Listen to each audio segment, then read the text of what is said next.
Good evening, welcome to the latest live edition of Lost Bell Boxing. As ever, we're joined by Andy. Good evening, Andy. How you going? Evening, mate. You okay? Yeah, I'm all good, thank you. So, as ever, if you'd like to join the show, I posted a link in the chat bar. Feel free to either click on join us on live or post your comments in the sidebar. So, Andy, as always, I'll hand it over to you to start taking us through the fights that are coming up this weekend and start taking us through the topics. Over to you. Okay, I think first off, mate, we'll start off with a fight card over the pond on Saturday night. Tank Davis against Ronnie Romero. But we're going to start with an intriguing undercard fight. Looks like Spike O'Sullivan's getting some traction in the States, don't it? So he's going in. He's got a world title fight for the WBA regular middleweight title against the current champion, Erislandy Lara. So as I've just said, Spike looked like he was going off the rails a little bit in the UK. He lost to Chris Eubank Jr. Back in, I think it was 2015. And then he's had a couple of losses in the States, but he seems to have got a bit of traction over there. This looks like it could be quite a close fight. I posted a comment in the sidebar, on Twitter earlier on today, asking what people thought about the fight, and a lot of people are picking Spike O'Sullivan for this. If you look at his record, you can understand why. How do you see this going, Carl? I honestly don't know, to be honest with you. Obviously, Spike O'Sullivan's got that ceiling, hasn't he? You know, because every time he stepped up to fight the likes of Heard, there's no shame in any of these losses, by the way, but Heard, Alvarez, Paul Williams, you know, he's always sorry, let me try again, Munguia, Lemieux, and Eubank Jr. and Billy Joe Saunders. He's always been found wanting a little bit at the top level, but he can also level the same also at his opponent, because obviously, again, no shame in this, but he's lost to the likes of Heard, Alvarez, and Paul Williams. Yeah. So it's a proper gimme fight for me. I'm surprised Spike managed to get himself back into this position, if I'm being brutally honest, because, like you said, he's been on the merry-go-round a few times, hasn't he? Yeah. But he is value for money because he goes out on his sword. He's got this confidence about him, hasn't he? He always puts on a good show, and it must come across really well in America. His personality and his style. He's kind of a throwback fighter in a way, Spike. I quite like it. Well, he puts it all on the line, doesn't he? He knows he's not the greatest, but he's still willing to come and put it all on the line. And so, all look to him, to be honest with you. But I think it's what the toss of a coin type of fight. I really can't call it, to be honest with you. I can't call it. I just don't know. I don't know. What do you reckon? Well, Lara's not the most active fighter. He either fights once or twice a year, and he's done that since 2015. You know, I think it was once last year, once in 2020. They can be understandable with the COVID situation. But you go back to 2015, 2016, it was only once a year again. But I just think they're very similar in terms of knockout ratio as well, aren't they? It'll probably be one of those, mate. It'll probably be one of those that might go the distance. It'll be a close fight, unless Lara's improved massively. Just in time in the gym. I don't see a massive difference in standard. Well, Spike ain't going to get any better, is he? Because he's 37. No, this is his last swan song, isn't it? Yeah. Especially at a title. Yeah. But he's done great. Whoever his management are, they've done great to get in this fight, which is all props to him, mate. Good luck to him as well. Yeah. Like I said, it'll be a very close fight. In my view, I can see it going to points and being a very close points decision. Yeah, I can see it being quite close. I think Romero might just nick it. Anyone in this sidebar want to comment on this? Give us your opinion on who you think wins. I noticed Francis popped on a little bit ago. If you're coming on by your phone, Francis, just turn your camera on, mate, so we can see you. If you're still in the sidebar listening, mate. Okay, let's move on then to the main fight. Gervonta Tank Davis against Rolly Romero. So I want to talk a bit more in depth about Davis, and we'll do that in a very short while. Let's just get let me get your opinion on the fight to start with. This is at lightweight, by the way, for his WBA regular title. Yeah. So I was one of the few in the UK, I'd imagine, that got up on the early hours of the Monday morning to watch his last fight against Isaac Cruz. I'm gonna be honest with you. People who say that fight was close, I don't know what fight they was watching. No. Isaac Cruz was game, but he was never ever gonna take that fight on points, and neither did he deserve to. I know we're going to come on to his promotional situation, but I think Tank Davis is the next big thing in American boxing. There's something quite special about him. Obviously, 26 wins, 24 KO. What a ratio that is. Yep. 27 years old, and he's a southpaw, so he ticks all the boxes for me because I like a southpaw. So, yeah, he's had some good wins on his resume. When you think about it, it's a half decent resume to say that a lot of people throw at Mayweather, to be fair, that, he cherry picks for Davis. I don't think that's the case. I think it is a little bit. I think on record he's a freeweight world champion. Yeah, it's not a bad resume he's got going on there, though, is it? I know that. I get what you're saying, but in my opinion, I think when people say he's cherry picked, I think they mean when he's gone for world titles. I mean, he fought. He fought. I can't remember now. Super featherweight.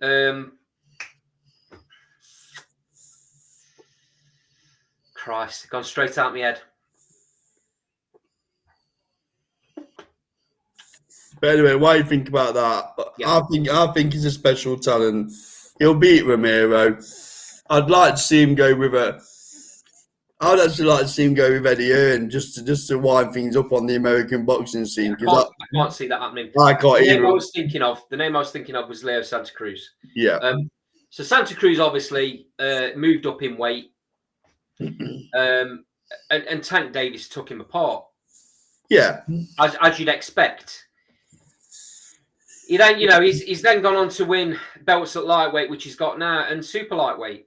So he's a three-weight world champion, and probably don't get the credit he deserves for being that. No, he doesn't. And he, like we've levelled other fighters, he can only beat who's put in front of him, can't he? Yeah. So what I'd hope would see was, he's not dismissing signing another contract with Mayweather, so we shouldn't rule that out yet. But I'd like to see him up the trend in America and maybe give Hearn a chance, because that's a match made in heaven, isn't it, them two? The problem with him staying with Mayweather is he's only going to fight PBC fighters. Yeah. That's not going to change. Mayweather said it himself. My fighters will only fight against my fighters. And that's no good for boxing. Tank Davis should be a gigantic star.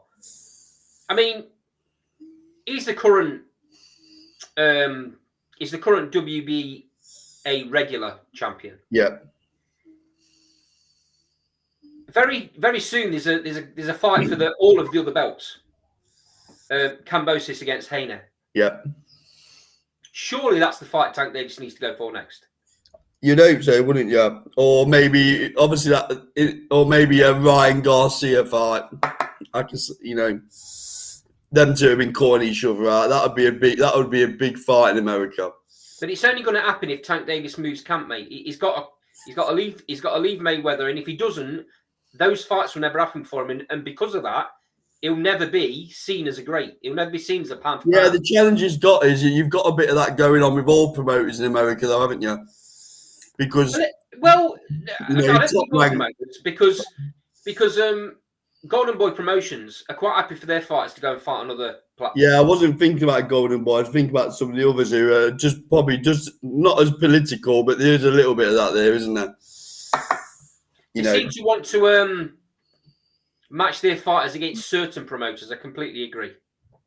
We spoke about this, haven't we, where Eddie Hearn's card been blackballed a little bit. With promoters in the States, they don't really want to do business with him. I mean, Golden Boy are quite happy too.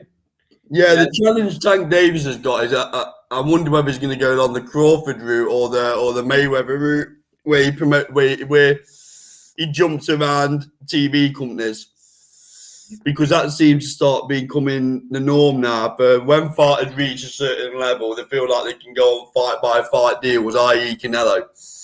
Yeah, but Canelo's gigantic. Correct, and that's a point I made regarding Davis. Probably isn't at that level yet to be able to. Whereas Crawford, you'd argue, is.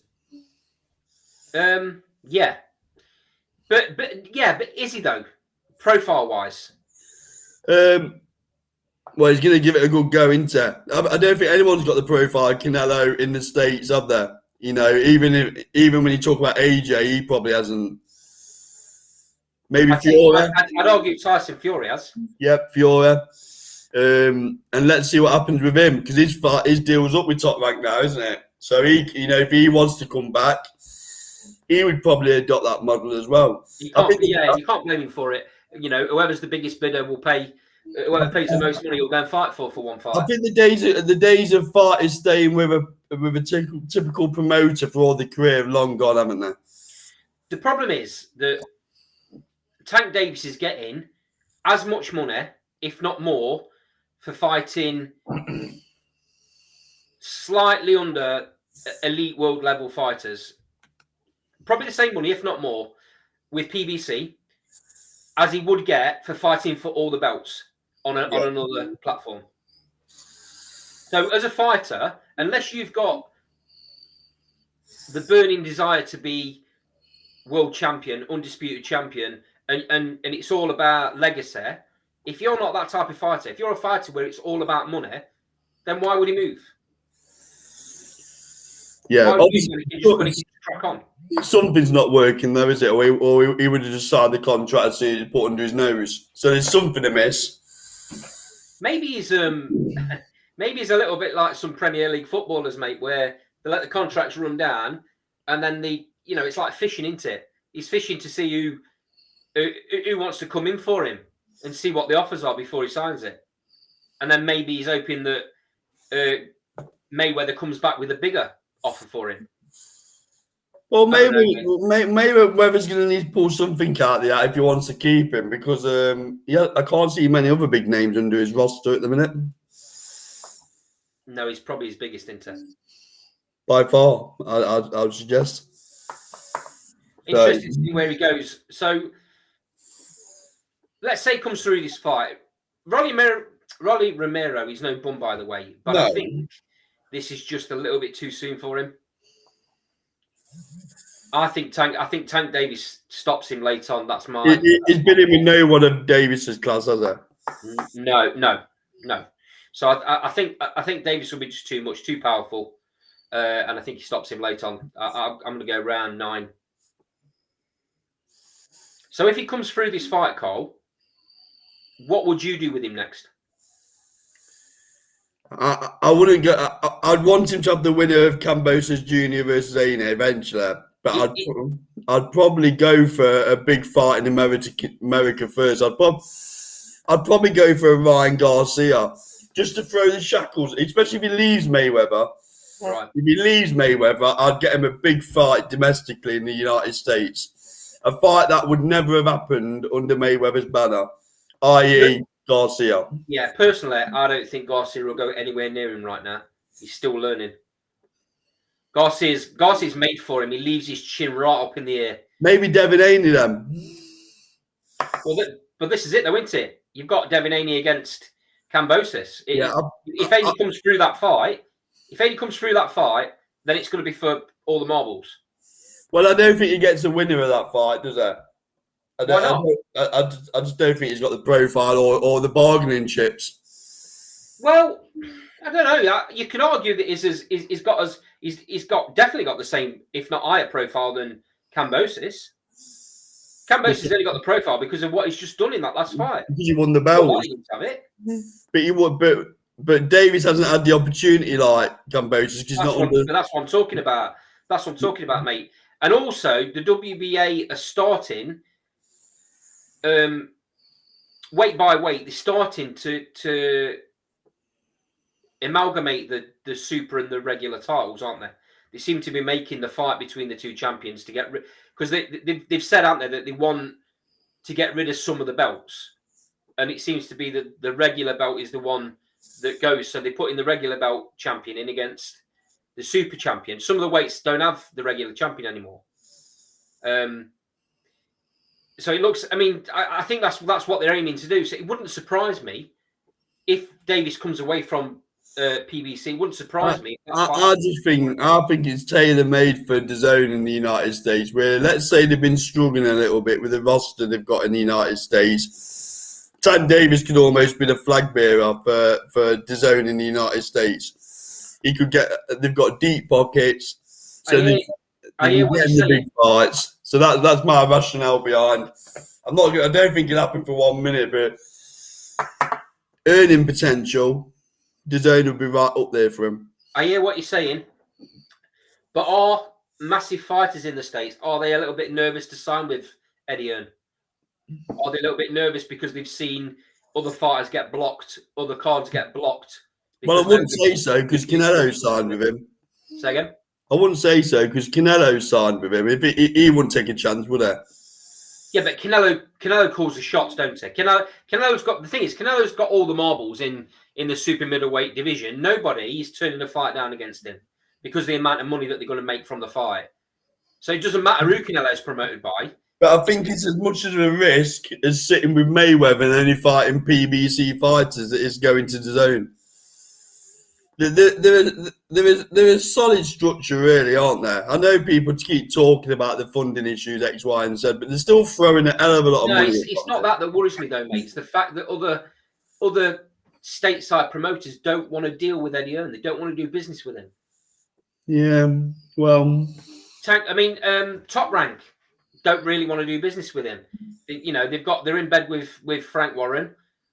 They don't want to do business with Eddie Hearn if they can help it. PBC don't want to do business with Eddie on the 18. But the challenge is going with, let's call them traditional promoters and not getting the big fights. And that's what he's got to think about. I can personally see him going to Top Rank because they seem to be able to do fights with anyone. Yeah. Like I said, it's a great division. It's just a shame there's so much politics flying around in the division, which are preventing these big fights. I don't think there's any one size fits all solution, is there? No, I think you're right. Unless he does what you say and he goes on a fight by fight basis, and but to do that, he's got to have some bargaining chips, and bargaining chips are the belts. There's only you can't really call the shots if you're not the champion. Yeah, I mean, I'd hope he seems a smart kid, so the obvious thing is to not tie yourself down to too long a fight deal. Yeah. Go for a 1-2 fight deal with maybe Top Rank, and if you're not happy with the plan, then you can jump ship, can't you? Okay. Do you want to give me your prediction for the fight? Yeah, I'll probably go a little bit later than you, so I'm going to go. You got 9, I'll go 10. Okay, cool. Right, swiftly moving on. Massive fight. This, in my opinion, is almost as good as Taylor Serrano. It won't be as big, but in fight terms, this is almost as good as Taylor Serrano. It's brilliant. This Michaela Mayer against Alicia Gardner. Wow, what a fight! And props to the two fighters for taking it as well. This is what I like about female boxing, mate. They're not scared to get in with each other. They're not scared to crack on. And that's exactly what this fight is. They're both very, very confident in their own abilities. I think even Mayer even called Boom Gardner out, and Boom Gardner's done outstanding stuff. Yeah. I mean, that knockout of Harper, wow. I just think it shows the momentum of female boxing, and I think there's a lot of these big events that are on the horizon as well, aren't there? I mean, you've got Savannah Marshall coming down the track as well. You got the Katie Taylor rematch, so you could argue, you know, it's just a start, really, isn't it? It's bubbling away nice in the female boxing scene, and really the male boxing scene should take heed. You should, yeah. These women aren't scared to go in against each other. At the very top end, the guys need to do the same thing, and it's funny how promoters can promote these women world champions and do business with other promotions quite fine when it comes to female boxing. Am I being harsh by calling this a boxer against a puncher? Yeah, you are. Are you saying that Boom Gardner is just a puncher? Well, no, I'm not saying it. There can be different levels of that comment, though, can't there? To be honest with you, so I just think, to some instance, it is a bit of a boxer against a puncher. I'm not convinced, mate. I think Boom Gardner is much better, a much better boxer than she's been given credit for. The problem is a better boxer than Mayer. Yeah, I think so. Yeah, I do. Yeah, I think she'll show it as well, mate. I think she's really slick. She's actually a backward foot fighter. The problem that she's got is because of the devastating punch against Terry Harper, everyone thinks she's just a banger. One thing that does interest me about this one is Bob Aaron's all over it, isn't it? Absolutely all over it. That's because he's seen what's happened with Taylor Serrano. All of a sudden, the lights have gone on for every promoter in America, and that's. I mean, Eddie Hearn's been the only promoter that's pushed female boxing to the level he's pushed it to. Yeah, fair enough. Bob Arum's had Michaela Mayer, and she's a double world champion. Fine, that's great. Ben Shalom's making some good strides in the UK. Ben Shalom's doing really good things with the likes. Was a trailblazer. Say again. Was a trailblazer. Yeah, and obviously he's put the biggest fight on the best stage in the world, because I don't care what anyone else says, Madison Square Garden is still the best fighting venue in the world, in my opinion. Better than Vegas, because of the history. And it was on there with a sold-out crowd. The atmosphere in that arena, mate, that night, you don't get in America. You don't get that in American fights. No. So all of a sudden, the light bulb's gone on. Dare I say it was probably the Irish contingent that created it. Definitely, mate, definitely. But don't take it away from Serrano's fans as well. They were making just as much noise. But it's quite ironic that neither of them are Americans, aren't it? It was a carnival atmosphere, wasn't it? Yeah. I hear what you're saying. Serrano lives in New York now, though, don't she? But a lot of her fans are not. No, fair enough. American. Fair comment. Well, for me, I see this fight going one way. Boom Gardner for me, and I think she stops Michaela Mayer as well. That being said, Michaela Mayer is a cracking fighter, and I could be made to eat my words very easily. Do you want to pick that comment in the sidebar? Yep, so Larry listening, good evening, Larry. Katie Taylor had the best female fight in any combat sports, but the level is so far apart from female fighters, hard to sell their fights. That's a bit harsh, Larry. You're entitled to your opinion, though, pal. But yeah, in my opinion, that's a little bit harsh. I think the depth of female boxing is getting better all the time. But we acknowledge that the depths aren't there the male boxing, but you know it's not been around as long as the male boxing, so that's why it is what it is. I think you saw the very, very best against the very, very best in that fight. Some female fights, I agree with you. The standard's not quite up with the male standard, but then again, you've got to appreciate female fighters at this level have not been around as long. Yeah. And like Cole's just said, the depth isn't quite there. So they're not getting as many learning fights to bring that skill level up as the male fighters do. So, you know, some women fighters, they're fighting for world titles at anywhere between 5 and 10 fights.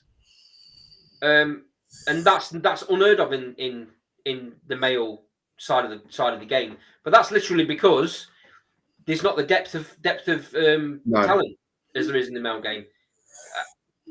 I'll watch Taylor Serrano over almost any other male fight any day of the week.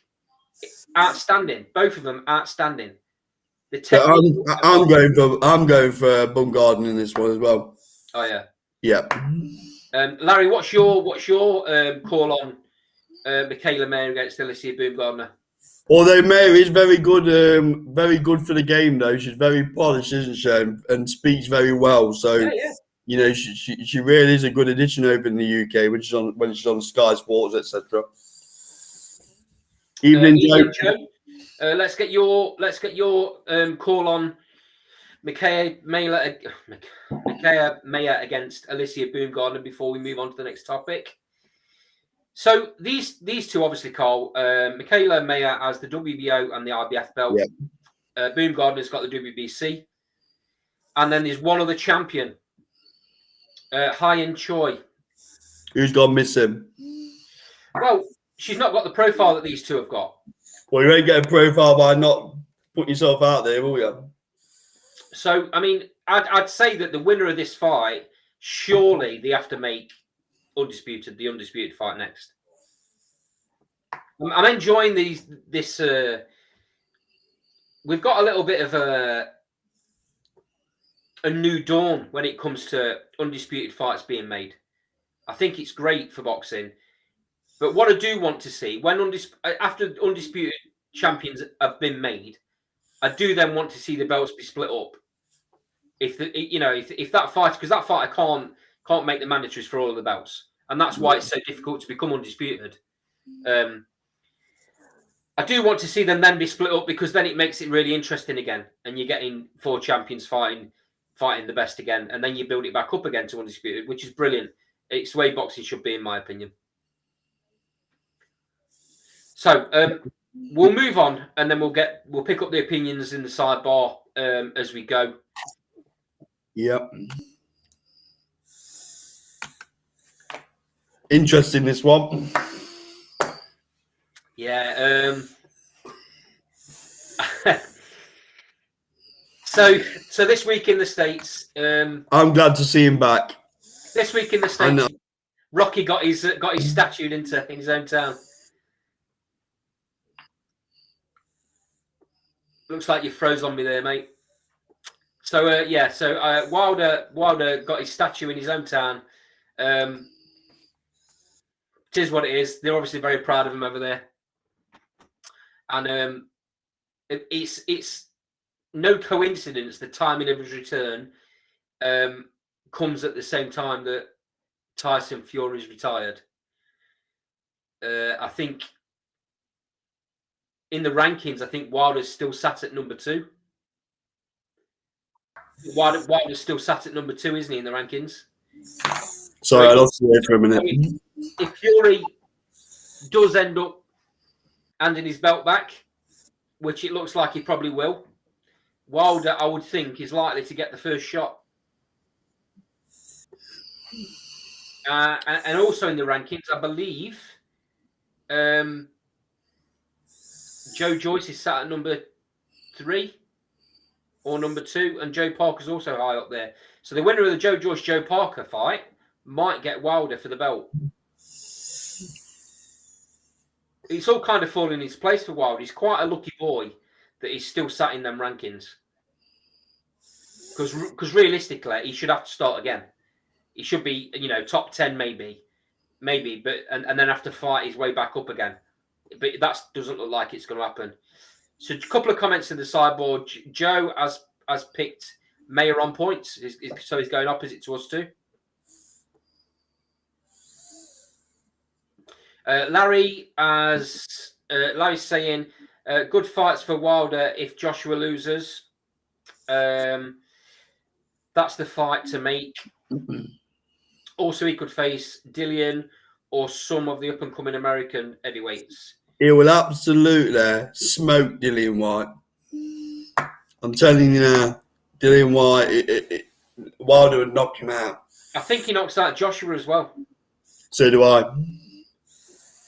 The problem for me, and I keep on saying it, Wilder can't box, mate. But he can hang. He's proved in the last Fury fight, he's got the art of a lion. He's proved he's got the art of a lion, but he can't box. He has the one big shot, and fighters that stand in front of him are going to get knocked out. So I have to agree with you that Dillian White, because of his lack of movement, is a standing target for Wilder, unfortunately. Joshua, if he used his jab, could make it an interesting fight, but I don't think he can keep Wilder off him for 12 rounds. So I'll pick a few comments up. So Joe says, I'm a big fan of Wilder, but he shouldn't be number 2 in the rankings, even though I think he's still the second best heavyweight behind Fury. Larry Liston said, agree with both of you, but both Joshua and White is better pure boxers. And then Larry goes on to say, Joshua is too robotic and stationary, though.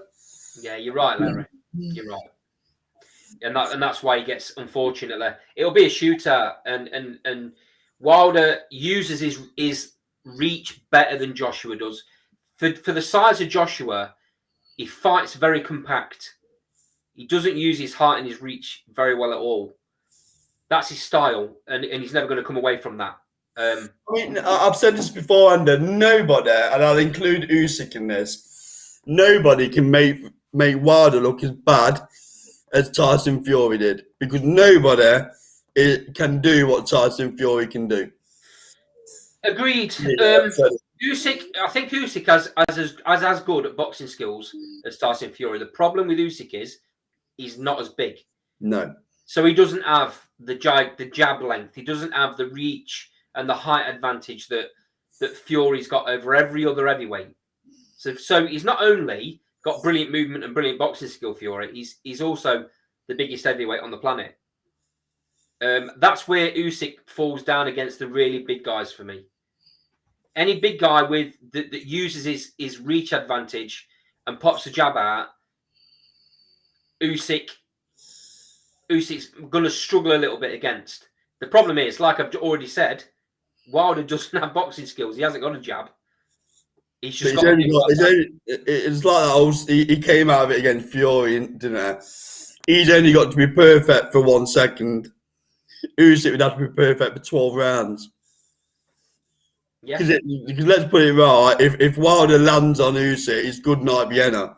If Wilder lands on anybody clean, it's good night Vienna. And I don't think Usyk's good enough or big enough, I might say, to keep Wilder away for 12 rounds. I don't know, mate. I'd argue he's good enough. He's got good enough ring IQ and good enough ring skill to keep away. The problem is he still has to land shots, which means he has to come in. He has to come in to trade at some point. That's the danger, isn't it, against somebody that throws that big bomb. But Joe's put for someone who can't box. He has a knack of tagging every fighter he faces. That's because, Joe, as I've said, he uses his reach very, very well. What he does really well is he springs in with that big right hand. He doesn't box his way in, Joe. That's the point I'm making. He doesn't have the boxing skill or the foot movement. He doesn't box his way in. He doesn't come in. He doesn't come in with a jab and follow up with a big right hand. All he does is he swings the big right hand. He's very, very dangerous. Very, very dangerous. It's the sheer reach that he's got as well, though, isn't it? You think you're out of range, and then boom, you know. That's what I'm saying. But he is out of range. He is out of range for the other fighter. But he springs in with a big right hand, mate. He makes up inches and inches on his the spring forward that he's got. If you notice, when he throws that big right hand, he's always off balance. Always. Yeah, I'm still a believer that Usyk's got no. He shouldn't be at heavyweight for me, Usyk. I think he looked at that night against Joshua. Joshua, poor game plan. Usyk's not big enough for them bigger guys. I still stand by it. He just caught whether Joshua's good enough or not. If he got him with Wilder, I'm even putting Joe Joyce in there. If he got him with Joe Joyce would jab his head off. Any decent, a good big one beats a good little one. That's all I'm saying. So, time's going to tell. It will. It will. So, who are you putting him in with then, Carl? Who are we talking about? Wilder. I'd put him in with Dillian White if Dillian White's got the minerals to jump in with him. I think White could do with the ranking points to get back within that WBC mix. So yeah, let's not throw him in with Ortiz or someone of that level. Throw him in with a Dillian White. Dillian White's game. He'll come forward. He'll have a scrap, and we'd watch it, wouldn't we? Yeah, we'd watch that fight. Yeah. I'd watch that fight. I'd watch him against Joe Joyce, Joe Parker. Andy Ruiz, maybe any of them that are that borderline elite level. There's a little question mark to what Wilder's got left though, because you can't keep going to the well like he did. He's had 3 tough fights against Fiore. He'd been put down quite a few times. So I do wonder what's left. Yeah. But I welcome him back to the heavyweight division because it is a bit showtime, isn't it? Them one-punch knockouts. And without Fiore, I hope Fiore doesn't retire because that heavyweight landscape's a much poorer and a much more boring scene without Fiore. So Joe's just put White's just called out Parker. Well, Parker's fighting Joe Joyce. Yeah, but if you remember, though, it's been delayed, hasn't it? Rumour has it. Well, maybe even October, I'm reading. So, Dillian White obviously knows something we don't. That'll be. There's no way either Joe Parker or Joe Joyce take another fight before they fight each other, because they both sat very early in 2 ranking bodies. They're not going to chance losing them ranking points by going in with somebody else and the risk of losing. They're not going to do it. I do agree with Joe. Wilder needs a proper training team for his next fight. How about this, Joe? What about Sugar Hill? He's got a vacancy at the minute. Don't see it, mate. Stranger things have happened. Well, money talks, don't it? I mean, Wilder's got enough money to pick whoever he wants to pick. It's whether that coach thinks that Wilder's coachable. Who studied him more than Sugar Hill over the last couple of years? Well, yeah, true enough. But that's my point. Does Sugar Hill think he's coachable? I'm sure he will when them green notes land in his hand. Well, I don't know, mate. Some coaches have a bit more morals about them than that. We'll see. Okay, shall we move on? Yeah. This one leaves a bad taste in my mouth, to be honest with you. Okay, so it came out that the WBO had dropped the final eliminator sanctioning for Zach Parker. Now, it's not very clear whether it was following the fact that Andre had pulled out, or whether the sanctioning was dropped before Andre pulled out, or did Andre get a sniff? I can clear that up because I've done some reading on the WBO website. Right. On my lunch, I might add. Commitment, that is, mate. It would seem that the Andre team wrote to the WBO saying that he needed shoulder surgery and he was going to be out of the ring for at least 4 months. And they've sent medical documentation to back this up, allegedly. Well, can I just interject there for 1 second? Yep. I watched the Frank Warren interview today, and he's had nothing from the WBO to say, as proof, to say that Andre is injured. Yeah, I've seen that interview. So, and also, Andre is still on the hook to defend his middleweight title. Also. So, there seems a lot up in the air about where Andre is going next. This all stinks to me. This stinks to me. Zach Parker's still sat at the #1 spot with the WBO, and that's not going to change. What has changed, though, is that because they've dropped the final eliminator sanction or the mandatory sanction, whatever you want to call it, Canelo is now not forced to fight Zach Parker for at least 12 months. Could even be 18 months. So all this hard work that Zach Parker's got and his team have done, Neil Marsh has done to get him into this position, it's all gone out the window. Why can't the WBO keep the final eliminator sanctioning in place, but put him in against somebody else? Put him in against the next person in line. Because, let's have it right, Andre jumped to the top of the pile because he's WBO champion at middleweight. Not because he's earned his place at super middleweight. So why not make Zach Parker against the #2? I'm not sure who that is, by the way. Why not make Zach Parker against the #2 for the sanctioning, for the final eliminator sanction? Why drop it? Stinks a little bit to me. And let's say you're Neil Marsh. You've not got as much hair as him, but we'll work with it. What do you do with Zach Parker? Because you can't have him sat around for 12 months. So who would you throw him in with? It's tough, mate. It's really tough because although we don't like to see and say it, but managers are there to do a job for a fighter. So Neil Marsh is going to want to protect Zach Parker's #1 spot. Of course. So he's going to put him in against somebody that isn't too dangerous, in my opinion. It'll probably still be someone in the top 10 because Neil Marsh don't mess about. But it's got to be somebody that isn't going to be too risky for Zach Parker. And also, BT are going to want him in a competitive fight, aren't they? They're not, you know what I mean? Yeah, and it's disappointing because obviously this fight at Pride Park was going to be massive for him.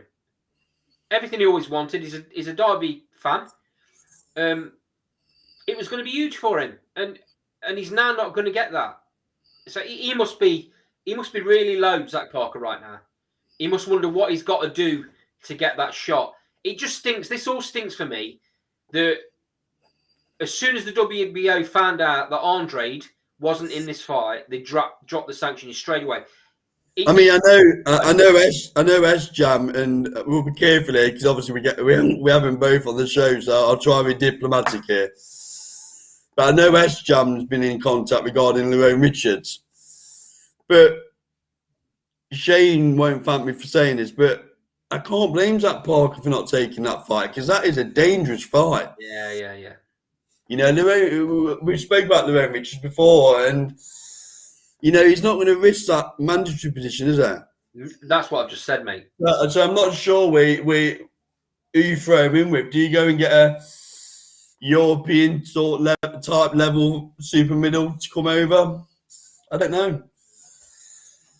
I would like to see Lerone Richards against Zach Parker, but I'd like to see it when one of them's a world champion. Do you throw him in with a John Ryder? That's not a bad fight, Zach Parker, John Ryder. But John Ryder's is sniffing around for the Canelo mandatory fight into. He's in that Well, spot. it won't be mandatory, will it? It'll be a voluntary defence coming over in Right, December. okay. Well, anyway, that's been touted about. Canelo likes the idea of coming and fighting in the UK. It definitely won't be. It definitely won't be against Parker. I was going to say, come and fight Zach Parker in December. He won't do it. He won't do it against Parker, mate. Not in the UK. Parker's much too lively for him as a fighter. Well, let's be thankful it's Neil Marsh's job then, eh? To work out what the next step really is. difficult for Neil Marsh. This, I just I think it just stinks that the WBO want Andre to be that number one spot. They want Andre to be fighting Canelo because it's American versus, adopted American, if you like. Yeah, they're just trying to shoehorn Andre into that number one spot. I mean, it wouldn't surprise me if in the next 6, 8, 12 months, Zach Parker gets dropped to number 2 in the spot and Andre gets put to number 1 without anything happening. It wouldn't surprise me if they do that. It'd be shocking if they do, but it wouldn't surprise me. I wouldn't put it past them. I mean, he's not with Matchroom anymore either, is he? Eddie Hearns came out and said, I can't get him the fights he wants.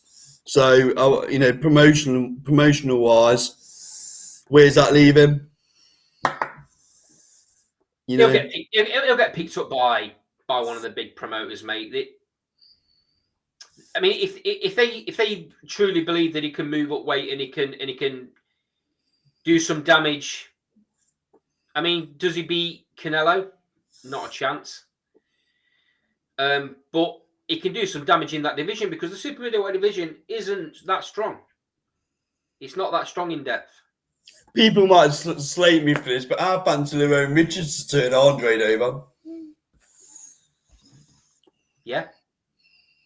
I think Lerone Richards is so dangerous, mate. He just hasn't had the chance. He gets over because of how dangerous he is. It's really difficult for him. He's going to have to get himself into a mandatory spot, a really high up in the division, to force his way in. It's so hard for him. But again, just like Zach Parker, he's got to stay active. You can't be sat just thinking, feeling sorry for yourself, thinking, I can't get the fight. So you're going to have to go in against somebody. Even if it's not the level you want, you still need to be fighting. Yep. It's all about the profile. Yeah, so I don't know. I don't know what to say about what Zach Parker does, mate. I really don't know. Difficult one. Okay, moving on to the final topic, which may take a while to get through. I've got my own thoughts on this. So, obviously, it's been announced September the 17th, Canelo versus Triple G trilogy. And what do you think? He's obviously swerved Bivol. Yeah, he wants to know more of that smoke.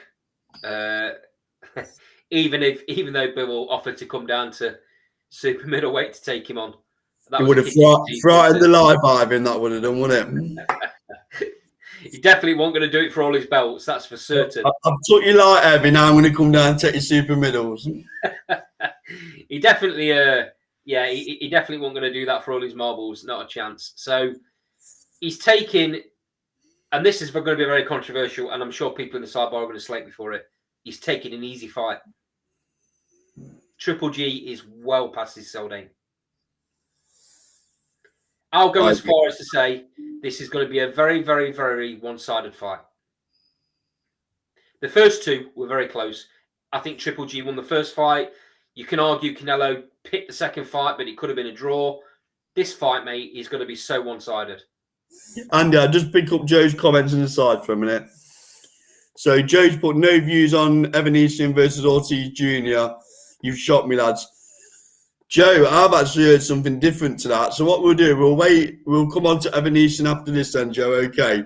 Because I've heard that it may be a different opponent to that. If you're talking about that's his next fight, we'll come back on to that. So sorry, Andy, carry on. So for me, mate, this is very one-sided. Canelo's going to have a point to prove. I think he'll be devastating. Triple G has lost that edge, mate. His last fight, he looked like an old man. Well, he'll be 40, won't he? He'll be 40 when he climbs in that ring. Certainly for the first half of the fight, he looked very old. He grew into it. But he wasn't fighting Canelo, was he? I find it very hard to see anything than a one-sided beating. If anybody else in the sidebar thinks different to me, then please let us know.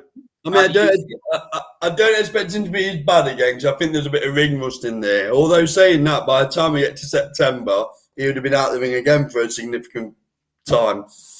But Canelo's just too strong, too fast, and too fresh. I agree with you. I wasn't particularly impressed with Triple G. There may be a few factors like ring rust. But one interesting thing again, though, is that it's obviously pay-per-view in Canada and America, but it's going to be on normal subscription in the UK. So I'm not sure how long we're going to get away with it in the UK, but he's obviously putting the brakes on this pay-per-view model to some degree. Because well, you know why, don't you? Because there was uproar throughout the UK boxing fraternities, mate. I don't understand, though, because he's gone through the pain of it now, because he's announced it. So you think a Triple G versus Canelo fight, which does cross over into casuals, doesn't it? That's the time to launch it, I'd imagine. But obviously something stopped them from doing it.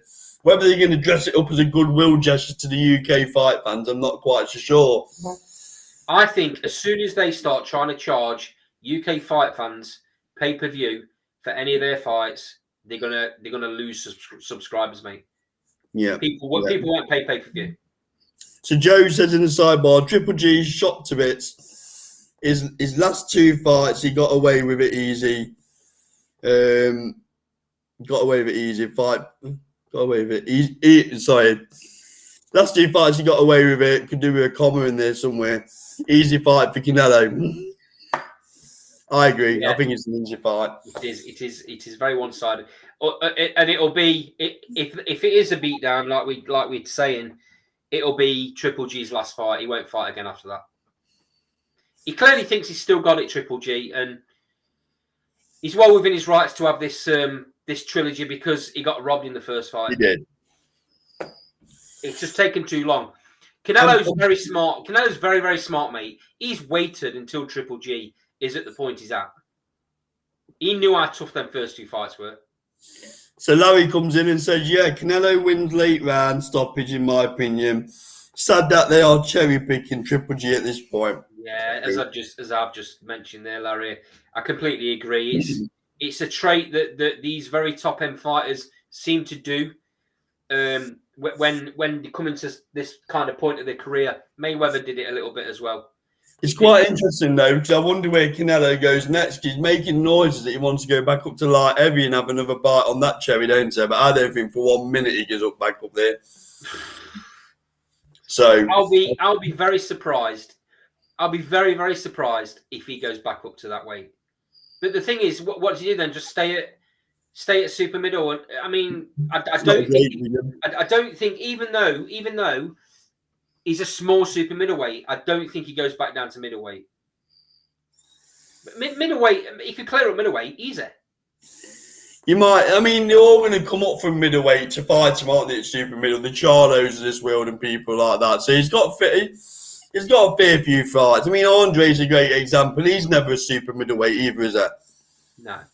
You know, but he's willing to come up and obviously Andre came up from light middleweight. Yeah. Yeah. I think he'll obviously have that fight in the UK in December, I'd imagine, with probably John Ryder, because Eddie Hearn's already warming us all up there. It's John Ryder.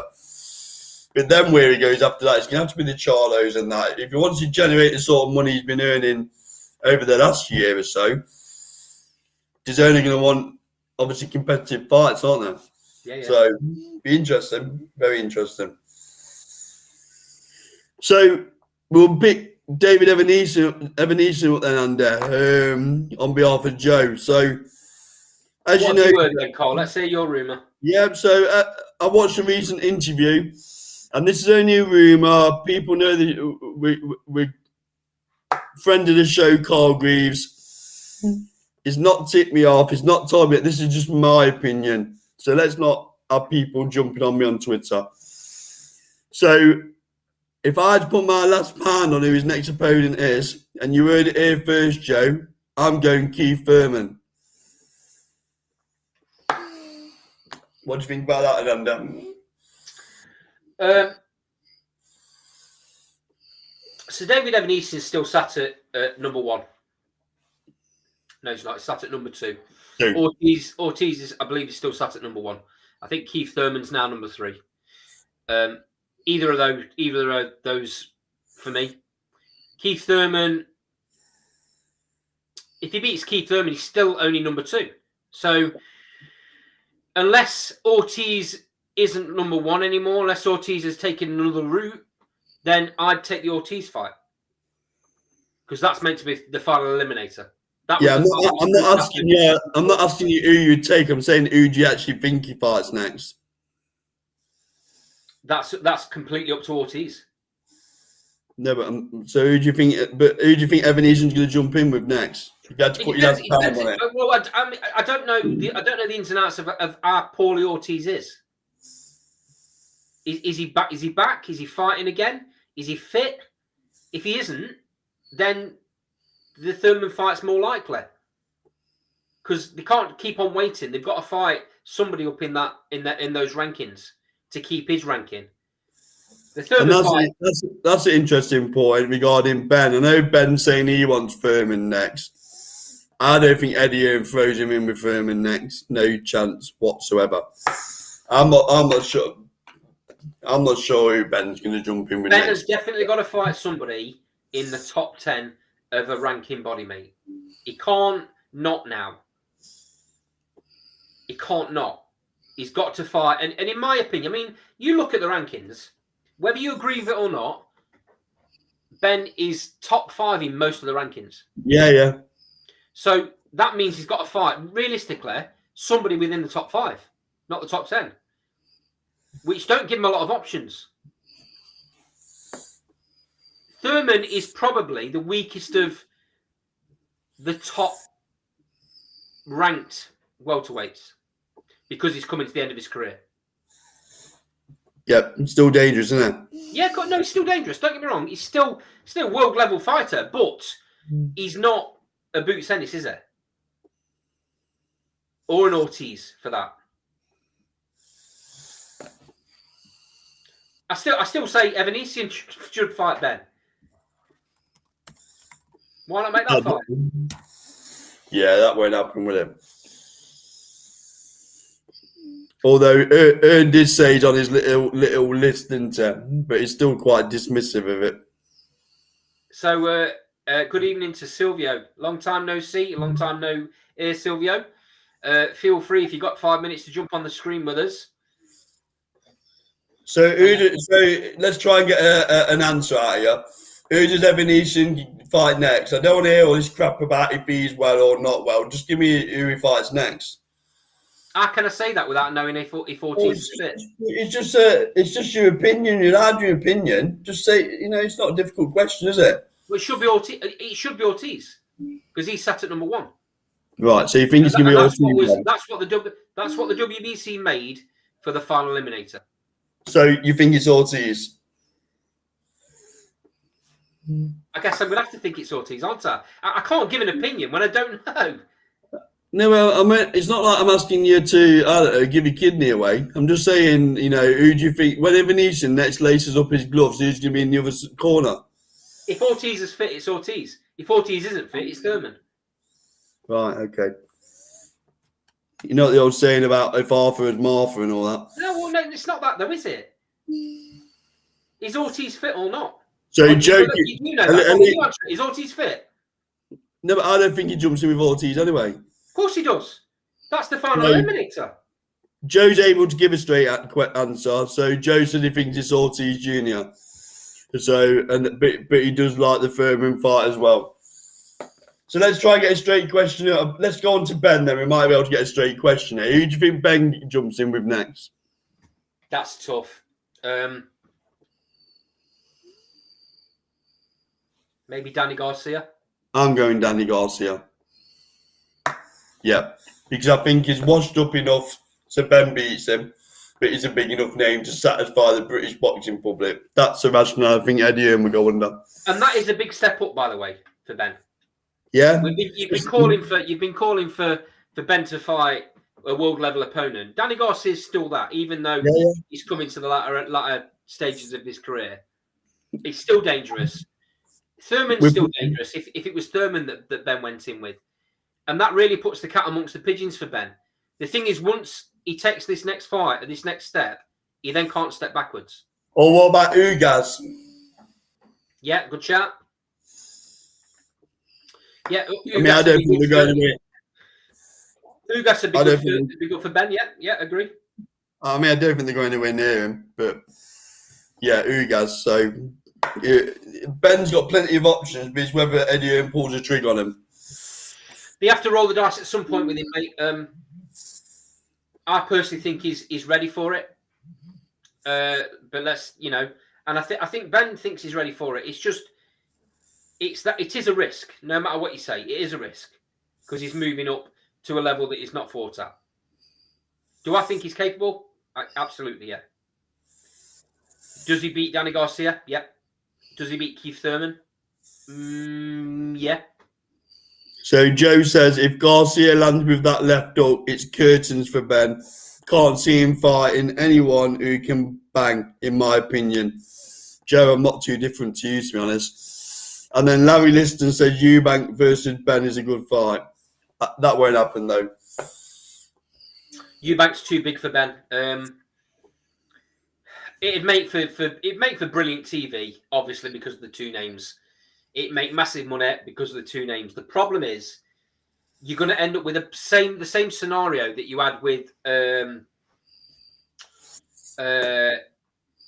Triple G when what's his name moved up from welterweight to fight. Brook. Yeah, Kell Brook. When Kell Brook moved up from welterweight, he put all that muscle on, he put all that extra, and yeah, the eye situation didn't help. But when he then tried to strip that back down and get back down to welterweight, he wasn't the same fighter. Ben is in coming up to his prime even. He perhaps isn't even in his prime. Why would you risk putting the extra muscle on, going up to super middleweight or even middleweight?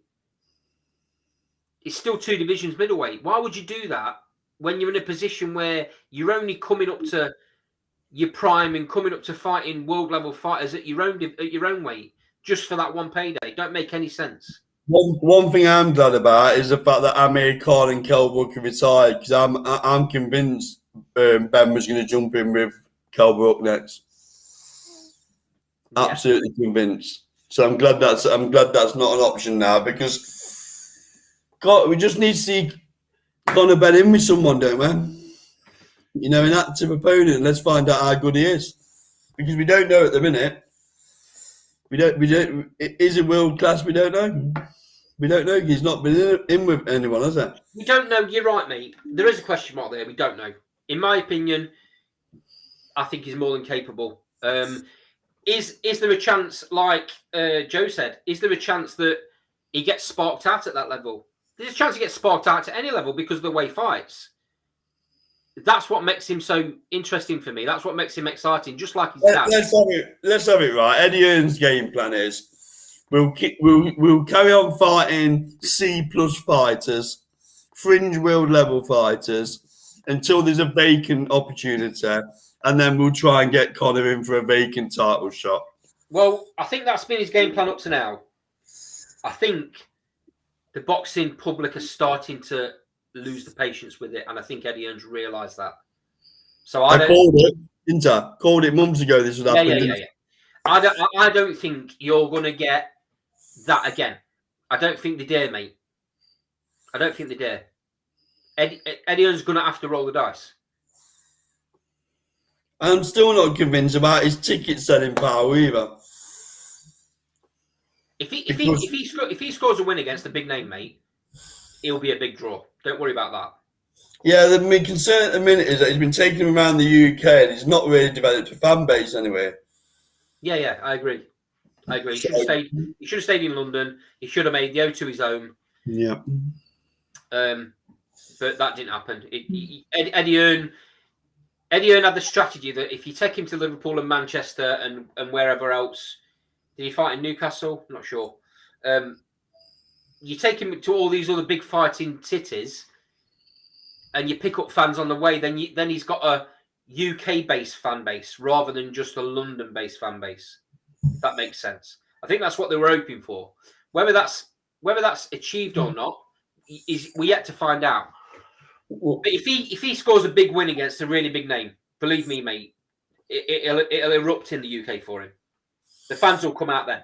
Don't worry about that. Yeah, time will tell, won't it? It's whether he's good enough.